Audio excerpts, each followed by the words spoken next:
In today's What I Eat in a Day video, I'll be showing you everything that I make for Canadian Thanksgiving, and as usual, everything on this channel is vegan and gluten-free. I've got a side dish from my great-grandmother that dates back to close to 100 years, a really unique and delicious way to do stuffing, plus my vegan turkey recipe, and so much more. Can you even believe it? It's already time to start talking about fall holiday recipes. What? Hopefully today's video will give you lots of warm and cozy holiday vibes so that even if you don't celebrate Thanksgiving or you live in the US and you're going to be celebrating next month, you'll have lots of cozy autumnal holiday recipes to try out. I'm currently preparing dinner right now, but let's rewind the tape backwards to see what I ate earlier today. Because I just can't get enough of this flavor combination, I made my new favorite chocolate orange baked oatmeal. I did recently just post a full-length recipe video for it on the channel, but I figured why not share a little bit of it again with you guys in this video. Of course, it starts with the main ingredients being baking essentials like baking powder and of course cocoa powder because we want a nice chocolatey flavor. And then for the orange essence, we are taking some orange zest off of an orange. You guessed it, with a microplaner, and then we're going to make some orange juice by just blending up the orange flesh with a little bit of water. So we have orange juice with the orange zest, and we're just adding a few extra little ingredients like some date paste for sweetness, vanilla, some plant milk, and that concludes our wet mix. And then we just pour it into the dry, mix it up until it kind of looks like oatmeal, and then we're going to add in some fun stuff like chocolate chips, cacao nibs, and some chopped nuts. I used walnuts because why not? And then this next step is optional, like I explained in my other video. You can add some orange slices on top for garnish, and it'll turn out looking something like this. Super pretty, and my god, the smell. Oh, it's so good. Chocolate and orange oats. So good, you guys. I know some people who really don't like the flavor combination of chocolate and orange. Brad would be one of them. He's not a fan of these. But that did not stop me. That did not stop me from making them. And they're really good. I love the flavor combo of chocolate plus orange. I strongly feel it's not just for Christmas. Feel free to argue with me below in the comments if you disagree. But yeah, this is something that I think I could actually eat all year round and not feel like it's just for Christmas.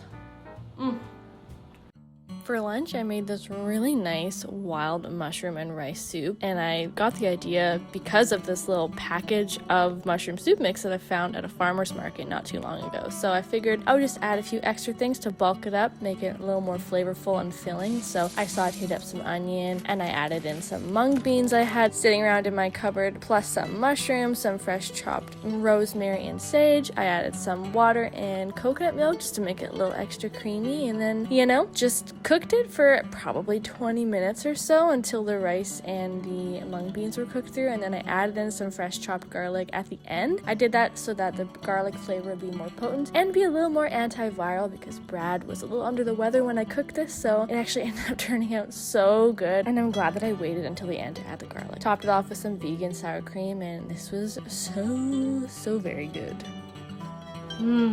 Soup. You know, I'm actually like, I'm too hot to eat this. It's an unseasonably warm day here. It's like middle of October almost, and it's like 24 degrees. Really warm, but here I am with a bowl of really hot soup. Well, I think I'm gonna still make some food for Thanksgiving, because today is Thanksgiving, but we're not really celebrating it because our plans can't change because someone is sick. But I think it would still be nice to maybe try and make some sort of festive dish that I would normally make on Thanksgiving anyway, so we'll see. I might do like maple spiced yams or something, or maybe do some cornbread. I haven't really quite decided, so we'll see where the day goes, and I'm gonna go sweat some more and enjoy this bowl of mushroom soup.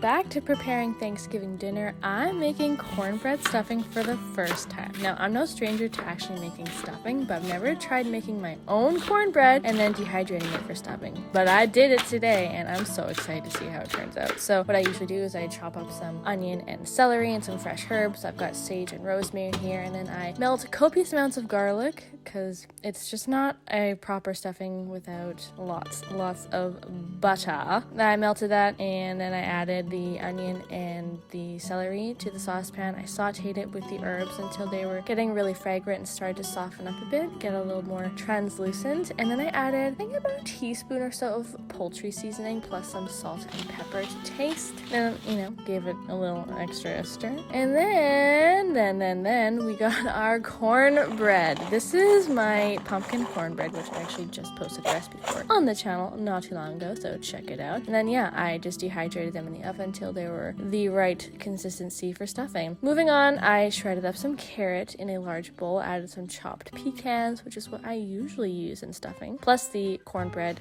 breadcrumbs, and then those sautéed onions and celery, and then I just gave it a toss until it was all pretty well combined. Then the next step is to rehydrate the breadcrumbs. So I added, to start, 1 cup of veggie broth, then I just gave it a quick toss, and then I put a lid on the bowl to trap the steam because I used hot veggie broth, and that kind of allows it to soften up a little bit faster. In total, I added about 2 cups of broth, and that softened up the breadcrumbs enough for them to be just moist and damp but not soggy. We don't want them to be mushy because no one likes mushy stuffing. You still want to have a little bit of texture. Then I just added all that to a buttered casserole dish, and it was ready to go in the oven. It smells so good. I can literally smell it through the screen. Now, this is a dish that I make every year for Thanksgiving and Christmas. It's my maple spiced yams, or sweet potatoes, however you refer to them as. And it's so simple. This is all you do. You chop up your yams, put them in a bowl. You add some oil, like avocado or olive oil, some cinnamon, garlic powder, salt and pepper. That's it. Literally, that's it. That's all you need. It's so flippin' easy, yet the results are incredible. Just so good. Anyway, you just toss in a bowl like so. Spread it out on 1 or 2 baking trays as you see here, and it's basically ready to go in the oven. You just have to bake it for about 30 to 40 minutes until they're fork tender. That's it. Super easy side dish. Oh, just amazing. Oh my gosh, seriously, the smell of these yams is freaking intoxicating. Ugh, like, Who knew that just the smell of maple syrup, garlic, and cinnamon together? Ugh. Yum. Wrapped up the stuffing in some foil. Dun, dun, dun. Just got the oven preheating. And next up, while these are all baking, I think probably the next thing I should start doing is working on the Harvard beets and the soy curls, because they both don't take very long to whip up, and they should all be done by the time the veggies and stuffing are done. So, yay! Oh, my house is gonna smell so good. Harvard beets. Oh, my sweet little Harvard beets. These are just a absolute family tradition in my house. It is not a holiday meal without them. Whether it's Easter, Thanksgiving, Christmas, they're a must-have. I'm giving a very brief overview of how I make them, but I have an in-depth video right up here that you can check out that I posted last holiday season with a few other delicious holiday side dishes that you simply must check out if you are looking for some holiday sides. And they're sweet, sour, vinegary, tart, delicious, melts in your mouth, just flippin' amazingness, and I highly, highly recommend that you give them a try at your next holiday gathering. P.S. Did I mention that this recipe is probably close to 100 years old? My mother, my grandmother, and I'm pretty sure my great-grandmother made these for their families since the beginning of time. They're just timeless. Timeless!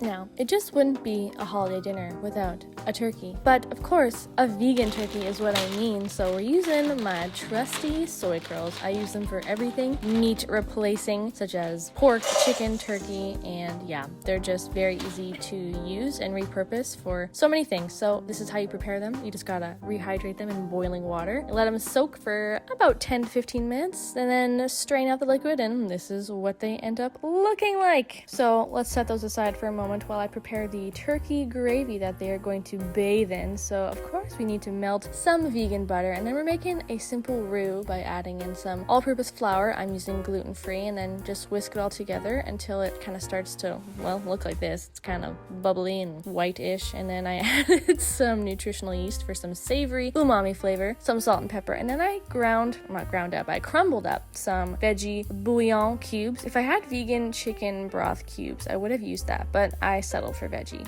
and that's okay. So then after that, we gradually add in our veggie broth. Again, you could use vegan chicken broth, but veggie is what I had, so I just rolled with it. I still think it turned out pretty darn good. And then whisk it all together. Not gonna lie, it kind of was a bit lumpy, but I whisked the crap out of it, and I think I got rid of all the lumps. Then I added some rehydrated dried onion, because I actually used up my last onion on the stuffing earlier, so thank God I had those dried onions in my pantry. They definitely came in handy in a pinch. Then I just added those hydrated soy curls into the gravy. I let them kind of heat through for about 10 minutes, and there you have it. There's my Thanksgiving feast. Behold its glory. I just so wish that you were there to smell and enjoy all of what is before you here. This turned out just so wonderful. The best part about all this was that I actually really wasn't even planning to make a Thanksgiving dinner this day because, Brad was under the weather, but it just came together,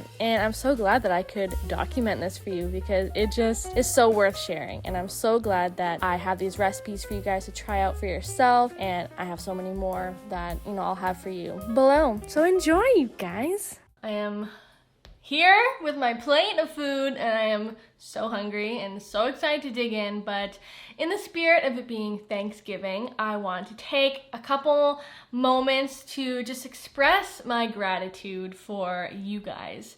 I truly am just so grateful that you are here, that you are watching this video, that you have been sticking around, that you have been supporting me. You know who you are. There's a lot of you who've been here since almost the beginning, and it just makes me so incredibly thankful that I have been growing so much as a small channel. You may have noticed, some of you who've been sticking around, that I just hit 3,000 subscribers, which is so huge to me. I am just blown away that I'm finally there. It's a small milestone in the long run, but it's nonetheless like a really huge accomplishment that Brad and I are so proud of and we're so thankful for, because this is really all about you guys, and I wouldn't be doing this if it weren't for you, and we're just so appreciative of all your support and your comments and your likes and sharing our videos and giving feedback. It really has just been amazing. So thank you guys very much. We're so close to hitting our watch hours to hit our first marker of being monetized, which is so exciting. So hopefully by the end of October, maybe early November, we'll be able to start actually making money from our YouTube channel and making this real, making our dreams come true. So anywho's, just thought I would share that gratitude that's on my heart, and yeah, I'm feeling thankful tonight. So mwah, I love you guys. Happy Thanksgiving, wherever you are in the world, whether you celebrate Thanksgiving or not. I'm grateful for you, and I hope you guys have an awesome fall holiday season. I'm going to dig in now and give you my honest thoughts on this delicious meal. I don't even know what to start with first. It all looks so good. I don't know, the soy turkey is talking to me. Oh my god. Perfection. Maple spiced sweet potatoes.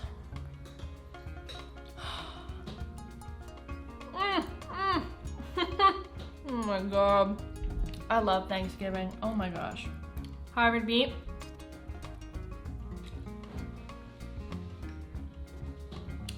can't. I just can't. Oh, damn, that is good. Okay, now I gotta do the stuffing. I have never, ever tried making cornbread stuffing, you guys. Like I said before. So this is very exciting to me. Okay, it still smells like how I normally make it, which is like regular breadcrumbs. But it's definitely got that pumpkin spice kind of hint to it. Oh my gosh, Brad. Oh, this may be my new favorite way to do stuffing. Holy moly! I wish I could eat like this every single day. I mean, there's no rule that says I can't. It is a lot of work though. All done. Well, there you go, folks. There was my vegan turkey Thanksgiving dinner. I hope you guys enjoyed it. I hope that you felt inspired by this video and maybe you'll want to make some of these recipes. They're all in the description below. If you enjoyed this video, make sure that you check out this playlist right here. I have a whole fall recipes playlist with tons of stuff that you may want to look into. I will catch you guys in another video. Bye!